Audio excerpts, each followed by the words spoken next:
13 رجب المرجب کو داماد پیغمبر فاتح خیبر شیر خدا علی المرتضی رضی اللہ تعالی عنہ اس روئے زمین پر تشریف لائے، اور آپ جب اس روئے زمین پر تشریف لائے تو آپ کی آمد سے آپ کا پورا گھرانہ خوشیوں میں ملوث ہو گیا۔ آپ کی آمد سے آپ کے گھر کے ایک ایک فرد کے چہرے پر مسکراہٹ اور خوشیوں کی ایک لہریں دوڑ پڑی۔ آپ کی آمد کی خبر آقا کریم صلی اللہ علیہ وسلم کو ہوئی تو نبی دو عالم صلی اللہ علیہ وسلم حضرت علی کا دیدار کرنے کے لیے جہاں تھے وہیں سے چل پڑے۔ اب حضور علیہ السلام حضرت علی کا دیدار کرنے کے لیے آ رہے ہیں، اور گھر کے اندر خوشیوں کا ماحول ہے، لیکن جہاں خوشیوں کا ماحول ہے وہیں پر ایک چھوٹی سی دکھد بھی ہے، چھوٹا سا غم بھی ہے، اور وہ غم یہ ہے کہ علی جب سے پیدا ہوئے ہیں ابھی تک کہ انہوں نے اپنی آنکھیں نہیں کھولی۔ تو گھر کے اندر خوشیاں بھی ہیں اور تھوڑا سا غم بھی ہے۔ حضور علیہ السلام اپنے چچا جناب ابو طالب کے یہاں پہنچے، اور جب آپ وہاں پہنچے تو آپ کی گود میں حضرت علی شیر خدا رضی اللہ تعالی عنہ کو رکھ دیا گیا۔ آقا کریم صلی اللہ علیہ وسلم حضرت علی کو لے کر کھلانے لگتے ہیں، اور گھر والوں کے چہروں کو دیکھتے ہیں تو کیا دیکھتے ہیں کہ چہروں پر جہاں بہت ساری خوشیاں نظر آ رہی ہیں وہیں تھوڑی سی غم کی لکیر بھی نظر آ رہی ہے۔ تو آپ نے کہا کہ آخر یہ غم کی لکیر میں تمہارے چہروں پر کس طرح کا دیکھ رہا ہوں؟ تو گھر والوں نے کہا کہ ایسا ہے کہ جب سے حضرت علی پیدا ہوئے ہیں تب سے ابھی تک کہ انہوں نے اپنی آنکھیں نہیں کھولی، بس یہی وجہ ہے کہ تھوڑا سا غم ہے۔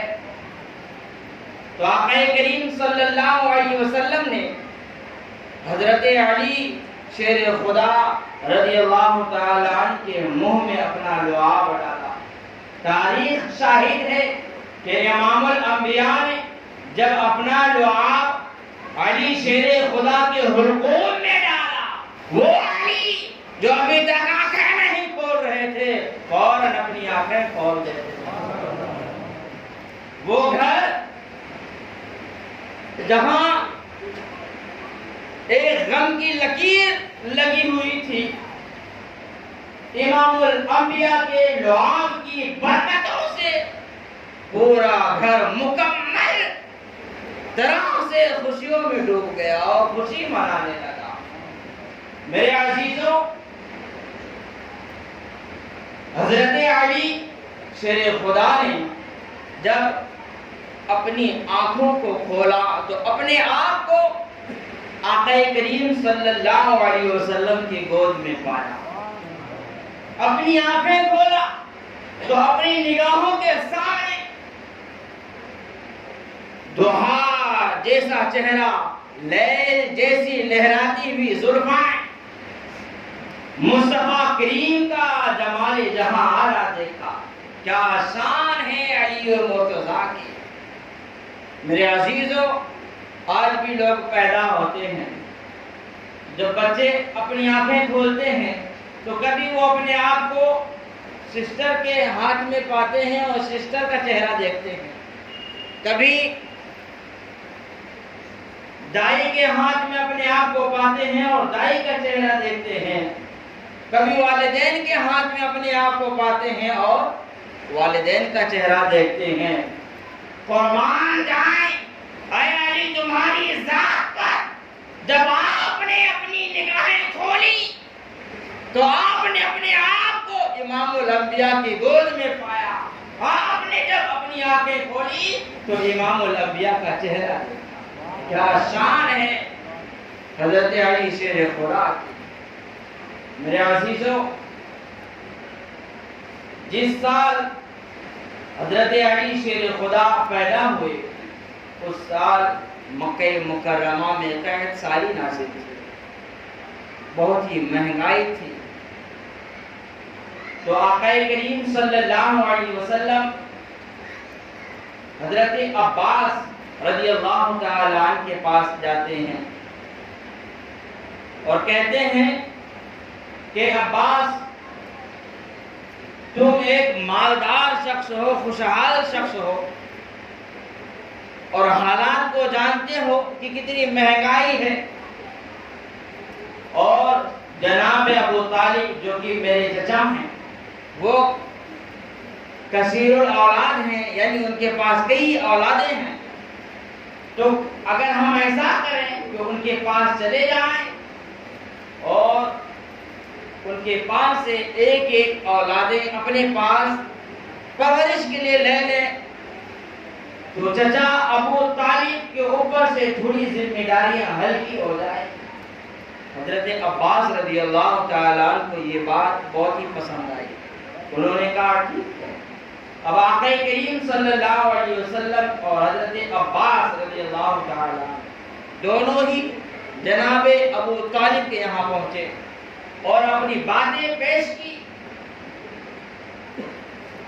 تو جناب ابو طالب نے منظور کر لیا اور وہ خوش بھی ہوئے کہ ایسے ماحول میں، ایسے وقت میں اپنے بھائی بھتیجے پڑوسی کام آ رہے ہیں، یہ بہت اچھی بات ہے، تو وہ خوش بھی ہوئے۔ پھر کیا تھا، آپ نے کہا ایسا ہے کہ عقیل کو میرے پاس رہنے دو اور حضرت جعفر طیار اور حضرت علی کو آپ لوگ لے جائیے۔ پھر کیا تھا، حضرت عباس رضی اللہ تعالیٰ آگے بڑھتے ہیں اور حضرت جعفر طیار کو اپنے ساتھ لے لیتے ہیں۔ آقا کریم صلی اللہ علیہ وسلم نے حضرت علی کا ہاتھ پکڑا اور حضرت علی کو اپنی پرورش میں لے لیا۔ تو اس طرح سے حضرت علی شیر خدا رضی اللہ تعالیٰ آقا کریم صلی اللہ علیہ وسلم کی پرورش میں تشریف لاتے ہیں۔ اچھا، جس کی پرورش امام الانبیاء نے کیا ہو، اس کی پرورش میں کسی چیز کی کوئی کمی ہو سکتی ہے؟ ہو ہی نہیں سکتی۔ اگر کوئی غمان بھی کرے تو یہ اس کی منافقت ہے۔ رسول اعظم کی پرورش میں کسی بھی طرح کی کوئی کمی نہیں ہو سکتی۔ میں آپ کو بتاؤں، حضرت ام الورا فاطمہ نے اپنے بیٹے کی پرورش کی تو پرورش کا عالم یہ رہا کہ بیٹا روئے زمین پر غریب نواز بن کے جگمگایا، اور آج پوری دنیا غریب نواز رحمت اللہ تعالی علیہ کہہ کے پکارتی ہے۔ جب ماں ام الخیر فاطمہ نے اپنے بیٹے کی پرورش کی تو ان کی پرورش کا عالم یہ رہا کہ بیٹا زمانے میں غوث اعظم کے نام سے چمکا اور پوری دنیا غوث اعظم رضی اللہ تعالیٰ عنہ کہہ کے پکارتے۔ جب ماں نے پرورش کیا، یعنی حضرت فاطمہ الزہرا رضی اللہ تعالیٰ عنہا نے پرورش کیا، تو ان کی پرورش کا عالم یہ تھا کہ ان کی اولاد کربلا کی سرزمین پر ایک انوکھی شہادت پیش کرتی نظر آئی، اور پوری دنیا آج ان کو، ان کی اولاد کو شہید اعظم کہہ کے پکارتی ہے۔ میرے عزیزوں، جب الورا فاطمہ کی پرورش کا عالم یہ ہے کہ ان کا بیٹا دھرتی پر غریب نواز کے نام پر شہرت پاتا نظر آ رہا ہے، جب خیر فاطمہ کی پرورش کا عالم یہ ہے کہ ان کا بیٹا دھرتی پر غوث اعظم کے نام پر جگمگاتا نظر آ رہا ہے، جب حضرت فاطمہ الزہرا رضی اللہ تعالی عنہا کی پرورش کا عالم یہ ہے کہ ان کا بیٹا شہید اعظم کے نام پر پوری دنیا میں جگمگاتا نظر آ رہا ہے، تو وہ علی جن کی پرورش امام الانبیاء نے کیا ہو، ان کے مقام اور رتبے کا عالم کیا ہو۔ میرے عزیزوں، میرے آقا نے فرمایا من کنت مولاہ فعلی جو مولا ہو، میں جس کا مولا ہوں علی بھی اس کا مولا ہے۔ اس سے آپ اندازہ لگاؤ کہ حضرت علی شیر خدا رضی اللہ تعالیٰ عنہ کی ذات کتنی انوکھی اور کتنی پیاری، کتنی بابرکت۔ حضرت علی شیر خدا نے آقا کریم صلی اللہ علیہ وسلم کو دیکھا کہ حضور گھر کے اندر نماز پڑھ رہے ہیں، اور حضرت خدیجہ الکبریٰ رضی اللہ تعالی عنہا بھی آپ کے ساتھ نماز پڑھ رہی ہیں۔ حضور اور حضرت خدیجہ الکبریٰ دونوں ہی ایک جگہ نماز پڑھ رہے ہیں، تو حضرت علی نے جب دیکھا تو وہ حیران رہ گئے، کیونکہ اس سے قبل انہوں نے اس طرح سے کسی کی عبادت کرتے ہوئے کسی کو نہیں دیکھا تھا۔ حضرت علی نے اس سے قبل کسی کو بھی اس طرح سے کرتے ہوئے نہیں دیکھا تھا۔ وہ حیران ہو گئے کہ آخر یہ لوگ گھر میں ایسا کیوں کر رہے ہیں، وہ بھی بازو میں بیٹھ کر۔ وہ حیران رہے، وہیں پر بیٹھ کر دیکھتے رہے۔ آقا کریم صلی اللہ علیہ وسلم نے اپنی نماز کمپلیٹ فرمائی۔ جب دیکھا کہ علی ہمیں دیکھ رہے ہیں تو حضور علیہ السلام حضرت علی کے پاس تشریف لائے، اور جب حضرت علی کے پاس تشریف لائے تو حضرت علی نے فرمایا کہ آپ یہ کیا کر رہے ہیں، اس سے قبل میں نے تو یہ چیزیں نہیں دیکھی۔ تو حضور علیہ السلام نے فرمایا اے علی، اللہ تعالی نے مجھے روئے زمین پر نبی بنا کر بھیجا ہے، اور میں ایک نبی ہوں، نبی آخر الزمان، اور میرے رب نے مجھے حکم دیا ہے عبادت کے لیے، اور میں اس رب کی عبادت کر رہا ہوں۔ میرے رب نے مجھ سے کہا ہے کہ تم شرک اور کفر کی مذمت کرو، میں شرک اور کفر کی مذمت کرتا ہوں، اور میرے رب نے کہا ہے کہ تم لوگوں کو اللہ کے جانب بلاؤ، میری جانب بلاؤ، میں لوگوں کو اللہ تعالیٰ کی جانب بلاتا ہوں۔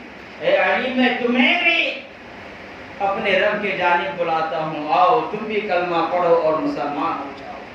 تو حضرت علی کہتے ہیں کہ ابھی اس وقت میں کوئی جواب نہیں دے سکتا، مجھے تھوڑی مشکل ہو رہی ہے، لہذا صبح ہونے دیں، میں اپنے والد ماجد جناب ابو طالب سے کچھ مشورہ لوں گا، اس کے بعد کلمہ پڑھوں گا، اس کے بعد میں اپنے دل کی بات تمہیں پیش کرتا ہوں۔ حضور علیہ السلام نے فرمایا علی، بے شک تمہیں حق ہے، تم مشورہ لے سکتے ہو، لیکن یاد رکھو، مجھ سے وعدہ کرو کہ فی الحال تم اس بات کو پوشیدہ رکھو گے، اس بات کو چھپا کر رکھو گے، کسی کے سامنے آیا نہیں کرو گے۔ حضرت علی نے کہا ٹھیک ہے، میں وعدہ کرتا ہوں، کسی کو نہیں کرتا ہوں۔ حضرت علی جاتے ہیں، سو جاتے ہیں، رات کی تاریکی میں اللہ تعالی نے حضرت علی شیر خدا رضی اللہ تعالیٰ عنہ کے سینے کو روشن کر دیا، کشادہ کر دیا، اور ان کے سینے میں اسلام کی محبت ڈال دی۔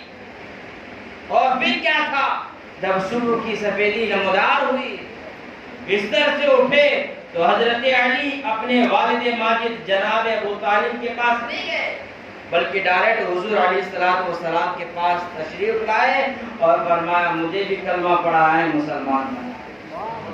تو اس طرح سے حضرت علی شیر خدا رضی اللہ تعالیٰ عنہ کلمہ پڑھ کر مسلمان ہوئے۔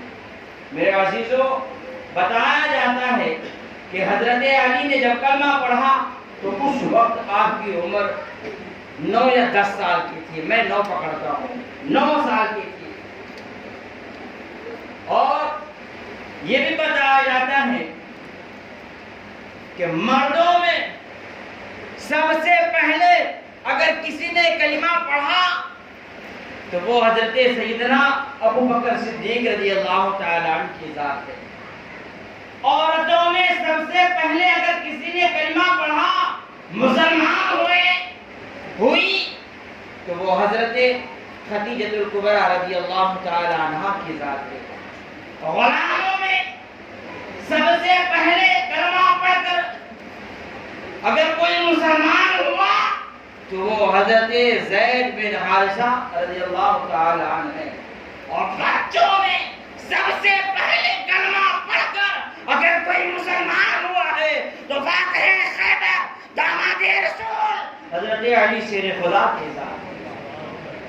میرے عزیزوں، حضرت علی شیر خدا رضی اللہ تعالیٰ عنہ نے کبھی بھی بت پرستی نہیں کیا، کبھی بھی کسی بھی بت کے سامنے انہوں نے اپنا ماتھا نہیں ٹیکا، کیونکہ بچپن سے ہی وہ حضور علیہ السلام کے پاس تھے اور حضور علیہ السلام کی پرورش انہوں نے پائی۔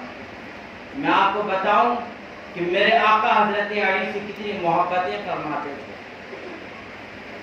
جب خیبر فتح کرنا تھا، مسلمان ایک دن گئے چلے آئے، نہیں فتح پا پائے، دوسرے دن گئے چلے آئے، فتح نہیں پا پائے۔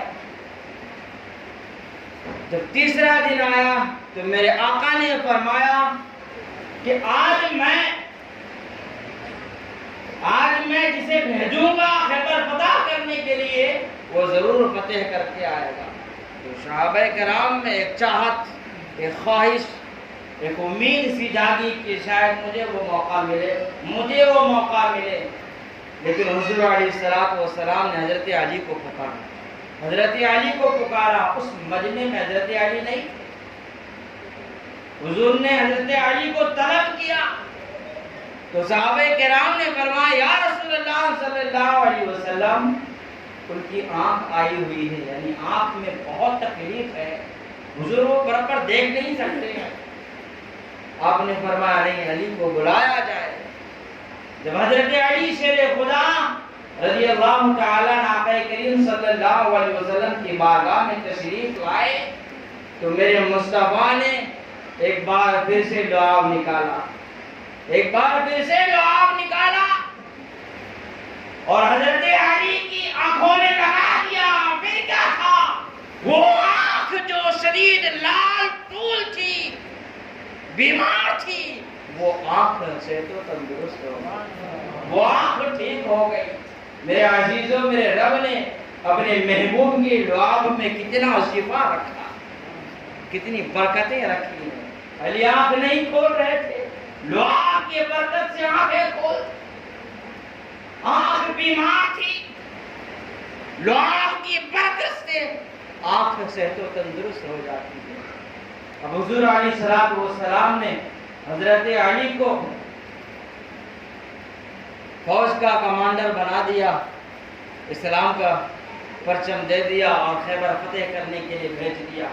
جب حضرت علی خیبر فتح کرنے کے لیے لشکر لے کر گئے تو پیچھے سے امام الانبیاء نے دعا فرمائی، اے باری اللہ، مجھے اس وقت تک کہ موت نہیں دینا، اے باری اللہ، مجھے اس وقت تک کہ موت نہیں دینا جب تک کہ میں میرے بھائی علی کا چہرہ نہ دیکھ لوں۔